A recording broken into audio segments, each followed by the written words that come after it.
আমাকে হাসপাতালের সম্মানিত পরিচালক তিনি অবহিত করলেন যে আজকেও এখানে 3700 রুগী ভর্তি অবস্থায় সেবা নিচ্ছে এবং আই ডু বিলিভ বিকজ আমি যখন ইমার্জেন্সি দিয়ে ঢুকবো পাশেই দেখলাম যে মাটিতে শুয়ে আছে অনেকেই। এরপরে দেখলাম কারো পায়ে ব্যান্ডেজ, কারো হাতে ব্যান্ডেজ, কারো মাথায় ব্যান্ডেজ। আমি প্রথমেই ধাক্কা খেলাম এখানে। এরপরে যখন হসপিটালের ভিতরে ঢুকলাম তিল ধারণের ঠাঁই নাই।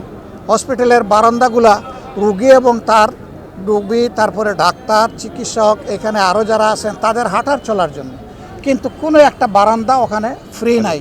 সমস্ত বারান্দাগুলোকে দুইটা বেড, এইদিকে একটা এইদিকে একটা, কোনো সুরত চিপাচিপি করে হাঁটতে হয়।